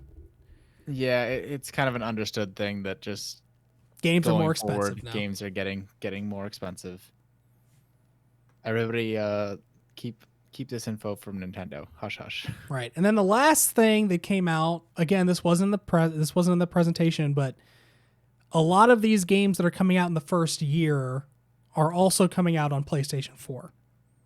So Horizon Forbidden West is going to be on PS4 as well. There's going to be a separate PS4, separate PS5 version. What was the other big one? So Horizon, Spider-Man has a PS4 version. There were a couple others that basically said, Sony came out and said last night or this morning that they want to continue supporting the PlayStation 4 because there's such a big user base there, which makes sense. And then they also said that God of War is going to be a PlayStation 5 only title. So if God of War is a 2021 game, it looks like there's going to be about a year here where games are going to be on both platforms. Give people time to save up some money and buy the new box. Right. And I mean, if you look at what last generation was like, it was similar for last generation. Games were coming on PS3 through the end of 2014. And I feel like end of 2014, beginning of 2015 is when the generation pretty much fully came around and there were no longer games being created for PS3 and Xbox 360. Yes. So that looks to be the case this generation as well. Nothing too shocking there. Nope. Not at all. That was our big news dump from the PlayStation 5 showcase. Lots of cool stuff there. I thought it was a fantastic presentation. I don't think that they could have done anything other than the weird ending title screen things. I don't think there's anything that they could have done differently to make it better. Like, everything that I could have wanted is here. That's realistic. They did you right. Then Nintendo decided to drop a partner showcase today. Yep. They announced it at like, what was it, 1 a.m. Eastern time? Was it? It was a really weird time where it was like, hey, Nintendo, who are you trying to like get to not see this? No, but it wasn't 1 a.m. today though. It was 1 a.m. yesterday. No. Yeah, they gave more heads up than like they did for the last one. But whenever they initially released the info, it was a really weird time. Like it was like, I don't know, 1, maybe 2 a.m. Eastern time. So which Japan, I'm sure in Japan would have been normal. So basically what probably happened was the Japanese Nintendo account dropped just, hey, this is happening in a couple days. And then the Nintendo Twitter account, which is probably housed in Seattle where Nintendo is. At that time, it would have been 10 or 11 p.m., so they still would have been awake. They were like, all right, well, we better put something out, or people are going to speculate. And that's what we don't want is speculation. I mean, that's what'll happen anyways, so True. joke's on you, Nintendo.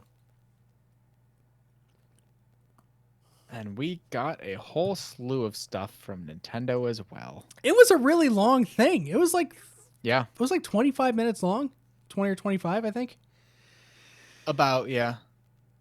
And then there was an entire second direct after. Right. Yeah, there's a Monster Hunter Direct after the Nintendo Direct Mini Partner Showcase. So here's what we got from the Partner Showcase. Monster Hunter Rise is a brand new Monster Hunter game launching March 26th, 2021. I feel like I want to get that. Is this going to be a game you're going to get into now?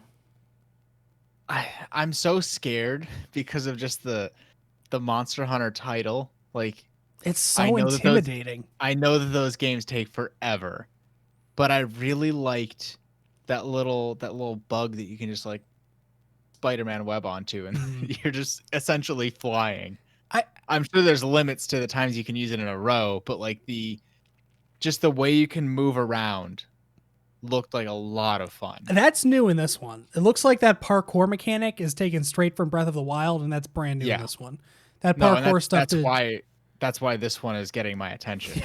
That stuff did not exist in Monster Hunter World.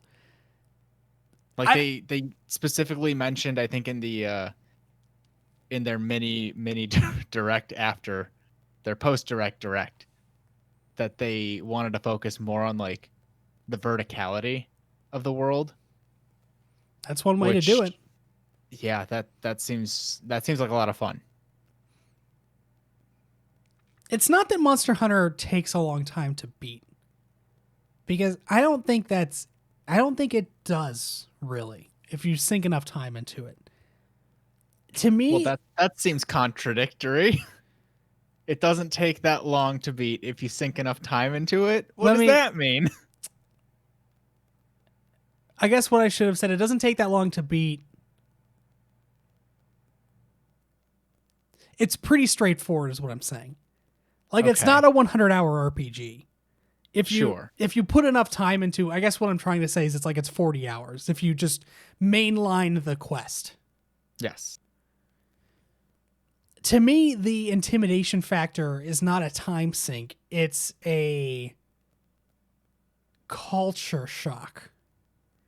Because Monster Hunter is a culture, and I attempted to get into that culture very briefly last year and failed spectacularly at it. Because this is a game that has been around for a long time and is probably one of the most beloved series in Japan. And it's one world, and you get in there and you see a player run up and their name is spelled entirely in katakana, and they run circles around you and they do these crazy things and they run away, and you're just like, what the fuck just happened? At least they didn't kill you. I don't think you can kill each other, and maybe can you? I don't know. I don't know. I assume. I don't think you can. I assume you can't, but I would not be surprised. There's so many stats to look at least in Monster Hunter World, and I think that this is just a Monster Hunter thing. There's so many stats, there's so many weapon types, there's so many different combat stances. Like, if you wanted to sink 1,000 hours into a game, this could be one where you do that. It's not because the game is like, it's not really long in the way that a traditional JRPG or a traditional RPG is. That's not like that's not the barrier. It's not long with story content. It's just long with how many options you have. Yes. Yeah, that's why I haven't. A buddy of mine plays. Have you heard of Path of Exile? Yeah. Yeah, so a buddy of mine plays that, and it resets like every month or every 2 months as a new season. And he showed me the skill tree, and I wanted to leave. I just wanted to leave the room and be like, no, you can get that right out of here. This skill tree is not a tree. This skill tree is a forest. I honestly feel like if you wanted to, you could create like maybe not a full bachelor's degree, but like an associate's degree in Monster Hunter. Like that's how Probably. much information there is to take in and study. It's a lot. But you got not one Monster Hunter game, but two Monster Hunter games because they also showed off Monster Hunter Stories 2 Wings of Ruin, which is a totally different game. I've never heard of Monster Hunter Stories, the Yeah, original game. neither had I. This basically looks like a chibi version of Monster Hunter. Yes. Looks very it And looks more Ghibli inspired kind of. and also there's like I don't know how they're going to make this work, but there's like content that is linked between the two games, which I'm very curious to see how that plays. Like how that works out. What is this content that like if you play it in one game, it maybe affects your stories too? Or is it just like you have additional info? I'm wondering what that is. How that's going to take form. Yeah, I don't know. Not sure. I probably won't get either of these. I mean I after playing Monster Hunter World, and granted I think that these are smaller experiences for the Switch. Yeah. That's why I'm considering Rise. I probably won't get Stories too, unless I really like Rise. I think I'm probably just I'm gonna let Monster Hunter. Sit this one out. I think I'm just gonna sit the series out. I think at this point it's like Oddworld. It's come. It's past me. I'm not gonna get into it. It's just here's this great thing for all of you that really love this because you all really love this. I'll just admire you all from over here, basically. I'll look from afar. After they showed off that though, it was a bunch of just stuff. Like the next It like was eight a whole things. lot of stuff. The next 8 things were certainly things. You got a new game called Fitness Boxing 2, where you Didn't know there was a fitness boxing one, but No. okay. Looked very bland. You're punching with Joy-Cons, I guess. Disgaea, I labeled it as Disgaea something or another because I did not see the title card and I did not do enough. I didn't care to do any research after the fact, but it looks like there's a new Disgaea game. That's a big series, right? I mean, big is subjective. Big in Japan. I don't even know if it's big in Japan. It's a series. All right. People play it enough to like create more games, but I wouldn't say that it's like it's profitable. I would guess so, yeah, if they've made this many. Yeah. Okay. Empire of Sin was the weird like it looked like SOCOM but with mobsters. Is how I remember it.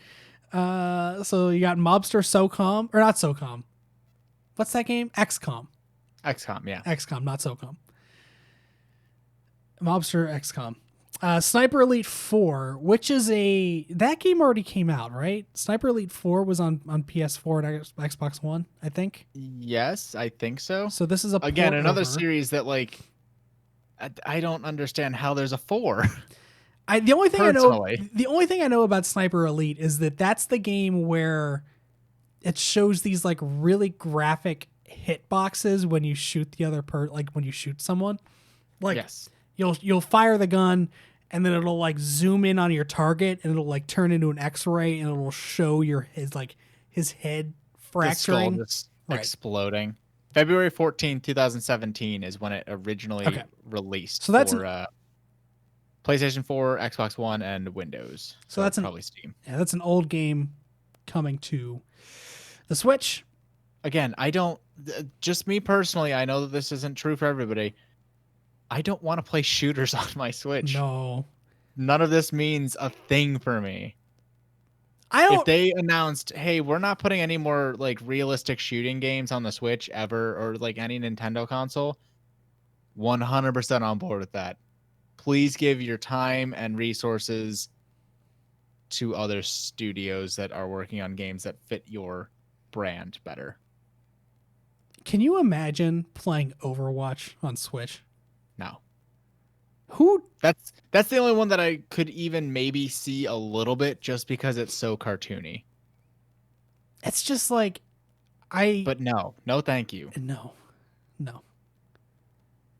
Then they showed off a short montage of the Long Dark, PGA Tour 2K21, and Hades, which came out today. Hades is a game that I feel like I should play because I like Supergiant. Is it Supergiant or Supermassive? Whichever studio it is. That's annoying that's a question. It's either Supergiant Games. I think it's Supergiant Games, not Supermassive Games. But those two developers exist, and one of them created this game. I like their other games. I like Supergiant Games. Supergiant. So Supergiant is the one that they made Bastion, and they made that other game that came out early in the last generation. Shoot, I can't remember what it is, but I liked their previous games. Transistor. Pyre. Yes. Pyre. Pyre too. I forgot about Pyre, but Transistor was the one I was thinking of. Like they're all really great games. Bastion especially is a game that I think a lot of people should play if you haven't already. I think that's on Switch. I played it on Vita. But Hades looks really cool. It very much does not look like a game that's for me. Isn't it a rogue like?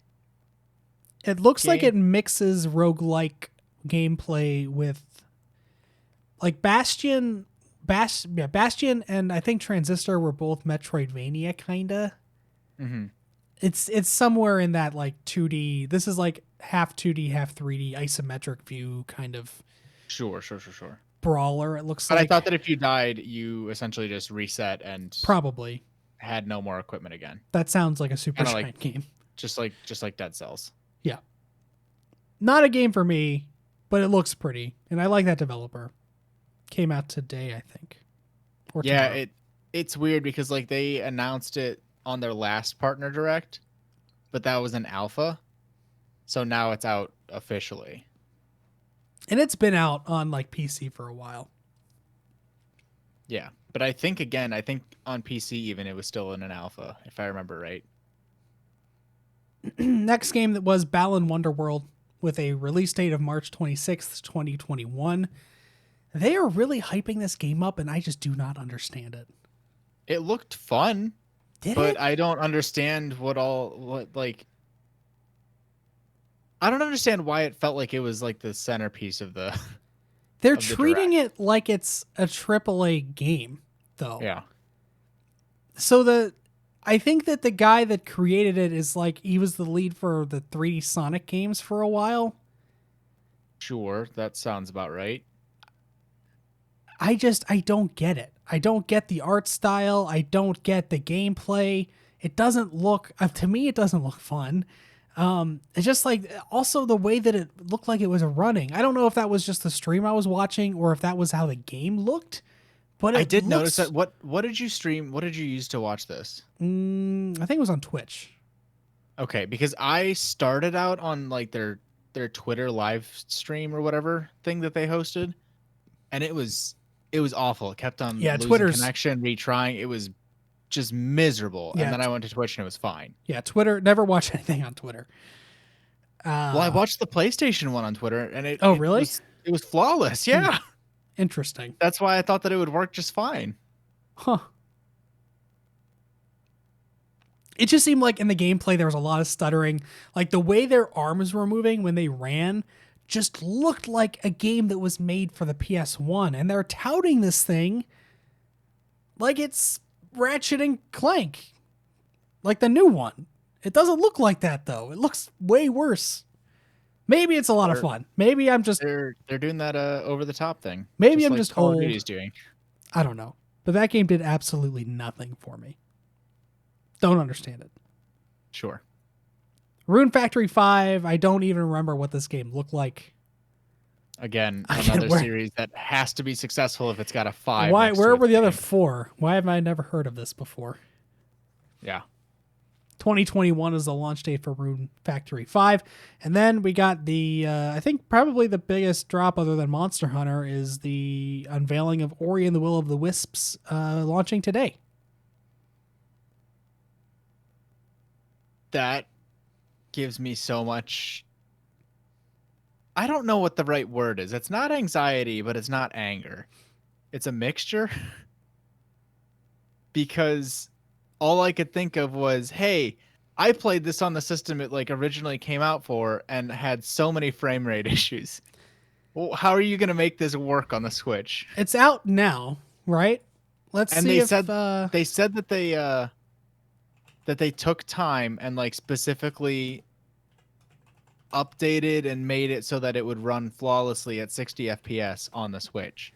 I find that incredibly hard to believe. So do I. I mean, granted, my Xbox One is old, but I'm fairly certain that it's more powerful than the Switch. Are there any games that run at 60 FPS on the Switch? I don't think so. I don't know that the Switch is capable of running things on 60 FPS. The Xbox One is barely capable of running things at 60 FPS. How is the Switch doing it? I guess maybe the Switch is running it in 720p in handheld mode, so that might actually help a lot. That would help a lot, I guess. Okay. So I guess that makes sense. Maybe that makes sense if it's running at a lower resolution. But was- still, I find it very hard to believe that this game that ran like crap on the system it was designed for, which is a system that is at least 3 times more powerful than the Switch, I find it very hard to believe that it's going to run well, at least. Yeah. Oh, for sure. On a lesser platform. Thanks, Nintendo. It was a decent little partner direct. Yeah. I think I think that this honestly was. I think I can see behind the scenes of Nintendo a little bit with this. I think that, again, this is totally baseless. I'm just making conjecture, but I think that the direct that they would have had for fall, their normal fall direct, may have just been like their first party would have been Mario, all of the Mario stuff. Mm-hmm. And then the stuff that was in this showcase would have been everything that wasn't the first party.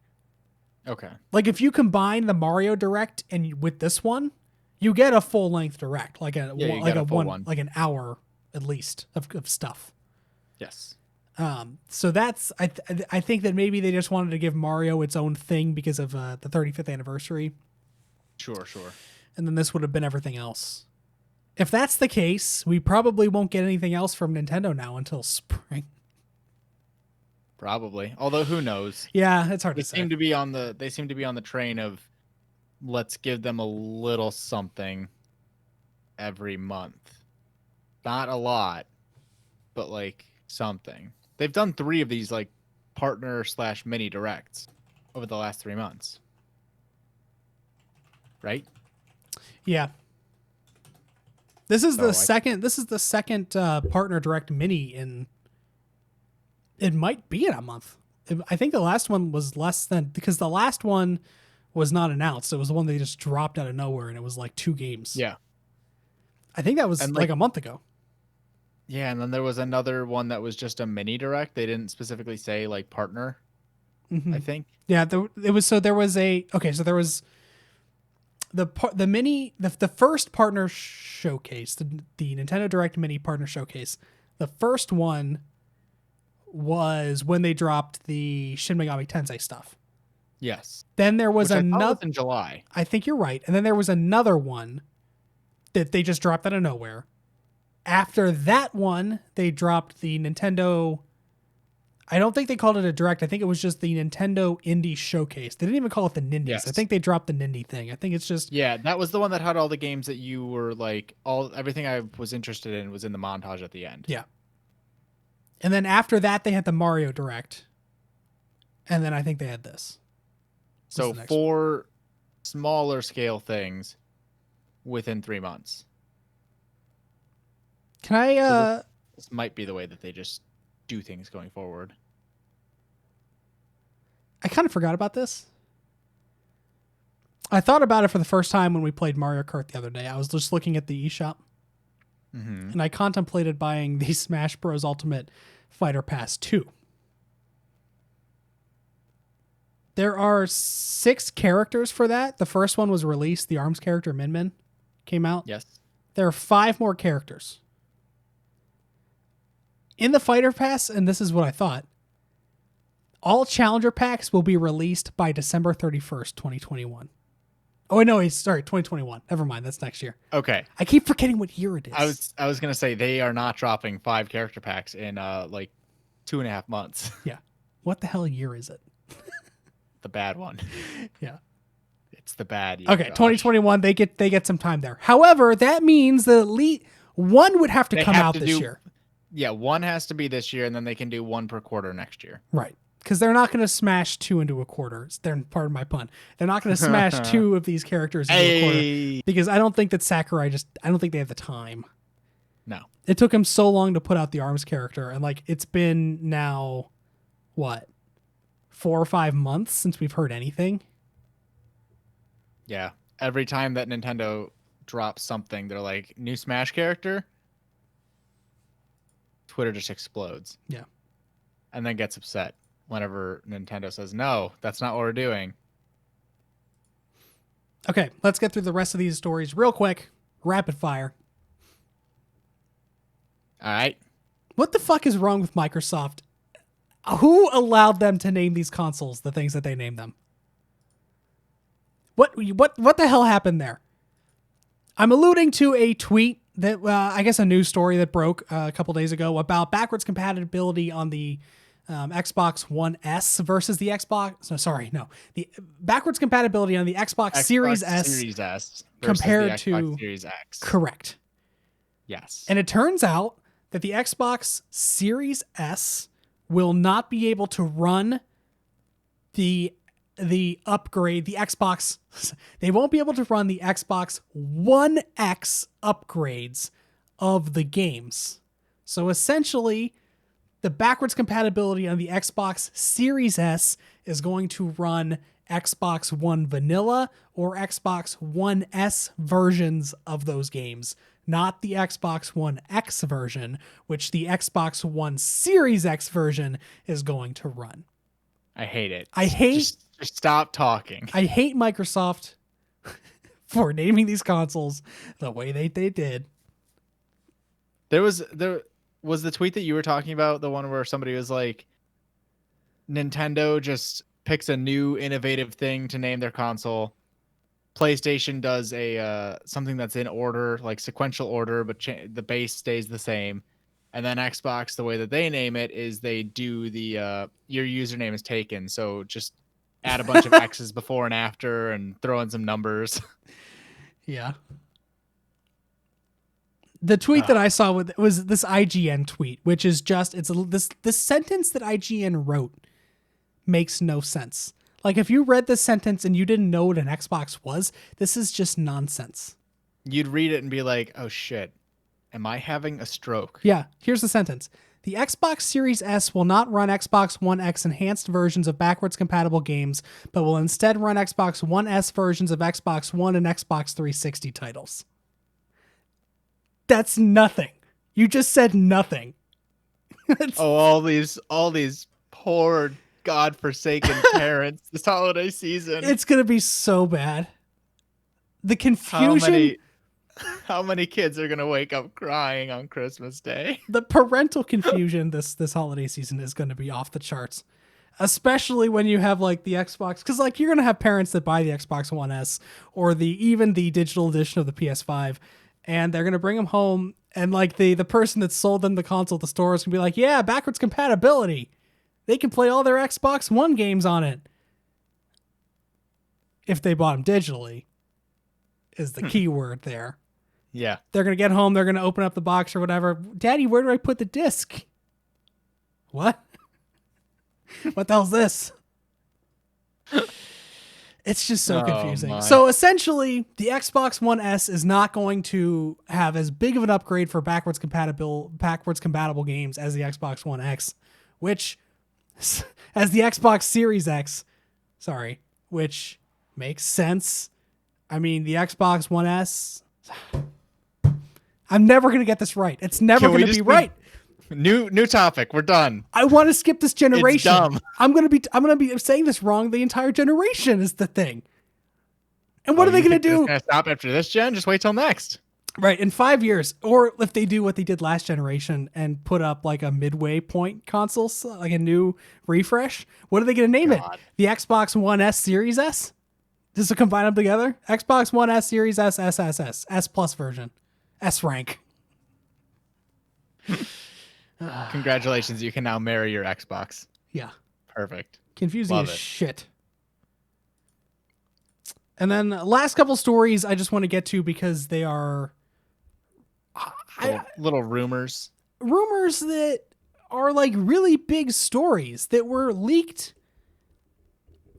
The leakers that sort of made them become mainstream didn't leak them because they heard directly. Like they put this information out there because they heard it from somewhere else. Yes. The big one was for me was Nibel.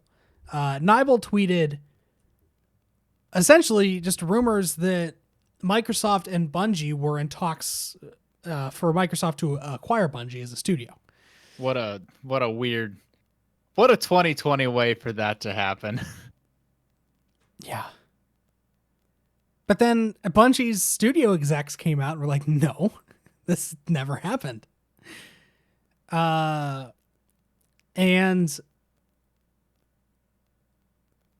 I don't know. It just became like this huge story that took off, and it took a while before those execs responded.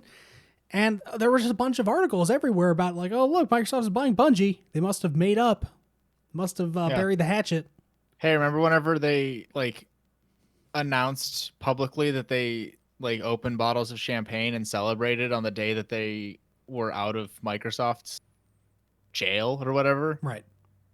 They Stockholm syndrome. They want back. And it's like, to run stories like that, you have to, I mean, to be fair, some of the news sites that were running the stories weren't saying that it's happening. It's that, you know, they heard from Nibel or from whoever that this is taking place. It's just like, I heard it from an anime character on Twitter. it's completely, it goes, especially with this one, it goes completely against Journalism. everything but like the common sense. If you've been following Bungie, I don't do this for a living. I'm not a games critic. I'm not a games journalist. I know just from my hobby following the games industry that Bungie is dead set on being independent. Like, they left Microsoft for a reason. They left Activision for a reason. They came out right before COVID happened and said, look at all the things we're doing. Like, we have the next game coming out that we're going to publish after Destiny. It's not like, or we're going to publish alongside Destiny. We're becoming a publisher. We're independent. Bungie's independent. This is what we want. They're not going to backtrack on that in 6 months. And like the way that some of these other industry people were talking about it, Eurogamer is the one that's really setting me off on this.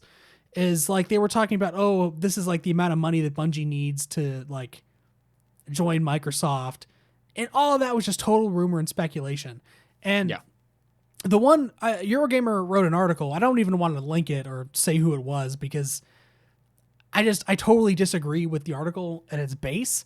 They were talking about how, oh, the Bungie execs, they said this didn't happen, but it had to have happened because there's rumors about it. So what is the truth, Bungie? Cool. And it's like, okay. Acquisitions happen all the time. I'm sure that Microsoft at some point was like, hey, Bungie, no big deal, but like how much money? And Bungie at that point probably said no. Like, we're not even giving you a number. But that's not a discussion. Like, that's not them in talks to be acquired. No. That is just like a feeler. If that even happened. But it's just like, if you have paid any attention to Bungie over the last, really honestly, the last decade, you know this was never going to happen. Just makes me mad. It was a big dumb thing. And then another weird ass story came about PlayStation. This came from Bloomberg, I think. It was Bloomberg. Yeah, they basically said that that Sony's cut their forecast for PlayStation 5 by 4 million units because of chip woes, microchip woes, the processor. Where did they get this from? That's like apparently just some insider Who was wrong? who was wrong, because then Sony came out and said this is not true. And then AMD, the company that makes the chip, The chip maker. said, yeah, no, we're right about where we want to be. Like nothing has changed. But this was a huge story. These two stories came at, they both happened like first thing in the morning on separate days this week. And it looked like that was what was going to be ruling the news cycle that day. Yeah. And it's baseless accusation, like not even accusations. It's just bad journalism. Yep. Unfounded, not sourced properly. So I don't know. Like we talked about this a little bit last week and this week too. Like during this pandemic, it just seems like everything's getting leaked. And at what point do we like have to put a stop on that? Like in terms of believing what we're reading. Luckily, these two matters were cleared up right away. And like in Sony's case, they were able to get AMD to come out and say, okay, no, this isn't like we're making the chips. We've made as many as they've wanted. But like with the Bungie thing, it's not that big a deal. But like at some point, there's going to be a story that comes out that like completely ruins something. Yeah, for sure. It's going to happen. Like it's one thing to leak games. It's one thing to leak a game, especially like when Prince of Persia leaked a week before the Ubisoft Forward. That sucks for Ubisoft, but at least it's not a huge business decision. Yeah. Like saying that Sony is going to be out 4 million units of the PlayStation 5. That's a huge. I don't know what that does to like a major shareholder or stockholder. Right, like exactly. That's not good. No, you're talking about major business decisions at that point. Yeah. So that sucks. I hope we see a lot less of that. I really do feel like, and maybe it's just because I'm more plugged into the whole leaker thing because of COVID now. I've like followed these people that are saying this stuff or putting this stuff out there pretty regularly. And I just feels like there's so much more of it now. And at some point, like, I need the journalists because it's not their fault. It's not the leaker's fault. They're just saying what they hear, right? Yeah. The journalists, you need the journalists to follow up on it and not just echo it immediately. Exactly. That's what's happening. They're just retweeting them. They're retweeting Nibel. They're retweeting Jeffy Grub and these other people. And then like IGN and Eurogamer go out and they write articles saying, okay, well, this leaker said this. That's not journalism. Saying that somebody said, you're the journalist, you're the company, you're the person that's supposed to have the integrity. Do this double check. You have all these connections. Right. Go ask them. Go and find out. And there are a couple sites that are doing that. Thank you, gamesindustry.biz, for being that website. But IGN, the big main websites that people go to all the time, just like the general interest gaming websites, they're not doing it. And I really, really need them to step it up. Because we're in an age right now where just there's so much leaking going on all the time. And too much of it is not going to be great. Too much misinformation.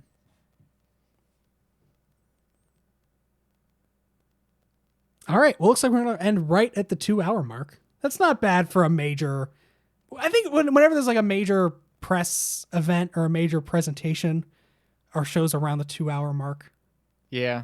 Upper like hour and a half, hour 45. And this time we did have the Switch one too, so. Yeah, we had 2. Did we miss anything? I don't think so. I hope not. That was a lot. Thank you for hanging out with us. Thank you for tuning in.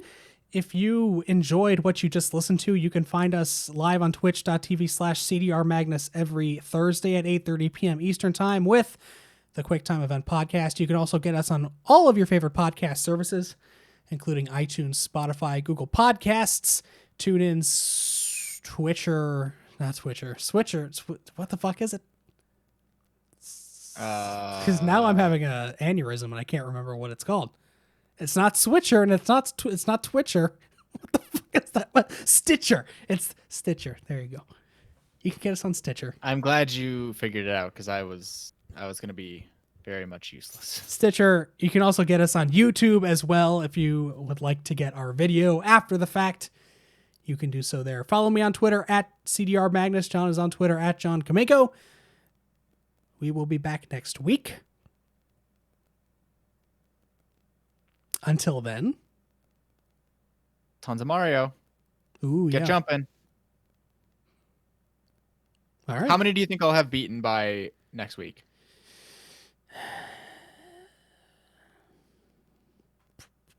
1.5. I'm going to say you're going to be into Sunshine. Okay. That's fair. I'm probably still going to be in Blighttown. More than likely, yeah. Okay. That place is hell. All right. Seriously this time. Thank you for tuning in. We'll see y'all next time. Goodbye.